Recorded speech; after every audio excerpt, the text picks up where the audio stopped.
Hello friend, কেমন আছেন? আশা করি ভালো আছেন। আমিও ভালো আছি। আর আজকে আমি ব্লগটা এখানে শুরু করছি। আর এখন বাজে সকাল 10টা।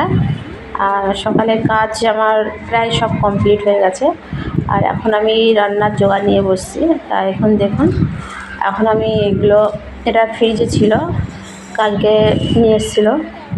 এটা বাগদা মাছ। তা আজকে আমি বাগদা মাছের ঝোল করব আর পেঁপে রান্না করব। তা এদিকে দেখুন, বাগদা মাছের সাইজগুলো খুব একটা বড় না, মিডিয়াম। তো এগুলো আমি এখন বাছবো, বেছে নিয়ে আমি আপনাদের দেখাচ্ছি। আর ওদিকে দেখুন, আমার ছোটো ছেলে বসে আছে। তা বাগদা মাছগুলো বাছার জন্য আমি একটা বটি নিয়ে এসেছি। তা বাগদা মাছ বাছতে একটু ঝামেলা, কেননা ওর মানে কাঁটা ফেলতে হয়, কাঁটাটা কাটার সময় হাতে লেগে যাওয়ার ভয়। তো আমি বাগদা মাছগুলো এক এক করে সব বেছে নিলাম। তা দেখুন, আমার বাগদা মাছগুলো সব বাছা হয়ে গেছে। এরপর আমি রান্না বসিয়ে দেবো। আর এখানে আমি ভাত বসিয়ে দিয়েছি। আর মাছটা আমি একটু জাল করে নিচ্ছি, কেননা আমাদের মাছ জাল না দিলে খেতে চায় না কেউ। তা আজকে আমি রান্না করব বাগদা মাছের ঝোল আর পেঁপে রান্না করব। আর এদিকে দেখুন, এখানে আমি ফ্রিজ থেকে সবজি বার করে রেখে দিয়েছি, কিন্তু আমার ছোটো ছেলে নিয়ে চলে গেছে। ও নিয়ে খেলছে, দেখুন ও কিছুতেই দিচ্ছে না। আমি রান্না করবো না, তাও ওর কাছ থেকে ওরা নিয়ে আমি বেছে নেবো। দিচ্ছে না, যতই চাচ্ছি দিচ্ছে না। তারপরে সবজিটা, এদিকে তো ওর ভাত হচ্ছে আর এদিকে আমি সবজিটা বেছে নিচ্ছি। তা সবজিও আমার বাছা প্রায় কমপ্লিট হয়ে গেছে।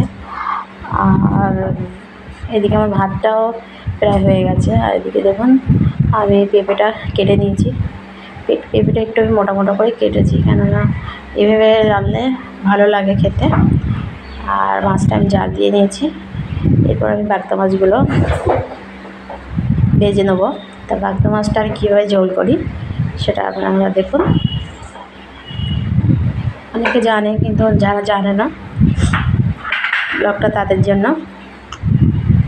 তা দেখুন, এখানে বাগদা মাছগুলো প্রথমে কড়াইতে তেল দিয়ে এটা এপিট ওপিট করে ভালো করে ভেজে নেব। তা আমি বাগদা মাছগুলো যেহেতু অল্প, ওই জন্য সেজন্য আমি একসঙ্গে সব দিয়ে দিয়েছি। আমার বাগদা মাছটা 200 ছিল, 200 বাগদা মাছ ছিল। তা আমি, কেন আমার ফ্যামিলি ছোটো, ওই জন্য বেশি আনিনি। তো এগুলো আমার দেখুন, আমার প্রায় ভাজা হয়ে গেছে। আর ওদিকে আমার ভাতটাও হয়ে গেছে প্রায়। ভাতটা নামিয়ে আর এখানে বাগদা মাছ ঝোল করার জন্য আমি কিছুটা পেঁয়াজ আর কাঁচা চাল কেটে নিয়েছি। কাঁচা চালটা একটু মানে হালকা কেটে নিয়েছি, মানে আস্ত রেখেছি। আর এদিকে ভাতটা হয়ে গেছে, ভাতটা আমি গ্যাসটা বন্ধ করে দিয়েছি। এটা আমি ভাতটা নামিয়ে নেব। আর ওদিকে আমার বাগদা মাছটাও দেখুন ভাজা হয়ে গেছে। তা এই হাঁড়িতে আমি ঝোল করব। তা ঝোল করার জন্য আমি হাঁড়িটা গরম হলে আমি এতে তেল দিয়ে দেবো। তা দেখুন, তেল পেঁয়াজ দিয়ে দিলাম। এটা লাল হলে আমি মশলাটা করে নেব।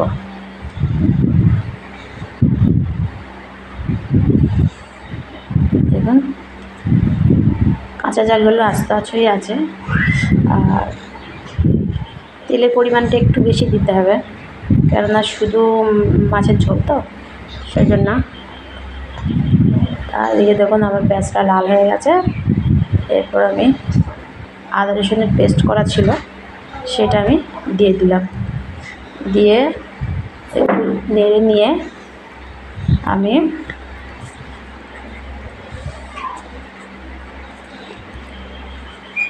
আমি অল্প একটু, তারপর আমি ঝালের গুঁড়ো, পরিমাণ মতো ঝালের গুঁড়ো, পরিমাণ মতো হলুদ গুঁড়ো দিয়ে দিলাম।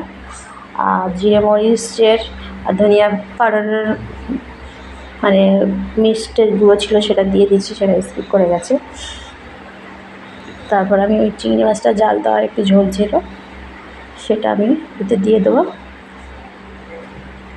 দিয়ে ঝোলটা ফুটে উঠলে অল্প একটু ঝোল, তারপর লবণটা দিয়ে দিলাম। ঝোলটা ফুটে উঠলে আমি বাগদা মাছগুলো সব দিয়ে দেবো। দেখুন আমার বাগদা মাছগুলো সব দেওয়া হয়ে গেছে।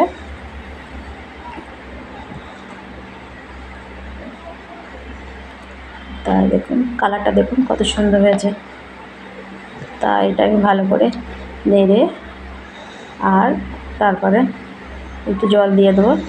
আর এই জলটা মানে কমে আসলে আমি আপনাদের দেখাচ্ছি বাগদা মাছের ঝোলটা কেমন হয়েছে।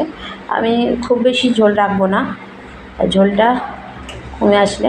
তো দেখুন এদিকে আমার বাগদা মাছের ঝোলটা হয়ে গেছে আর কত সুন্দর হয়েছে দেখুন, কালারটা দেখুন কত সুন্দর এসছে।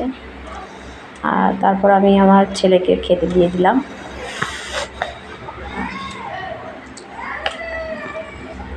তা এভাবে আপনারা রান্না করে খেয়ে দেখবেন, খুব ভালো লাগে খেতে বাগদা মাছ। আর ভিডিওটা ভালো লাগলে লাইক কমেন্ট শেয়ার করতে ভুলবেন না, আর সাবস্ক্রাইব করে আমার পাশে থাকবেন। দেখা হবে নেক্সট ভিডিওয়। বাই।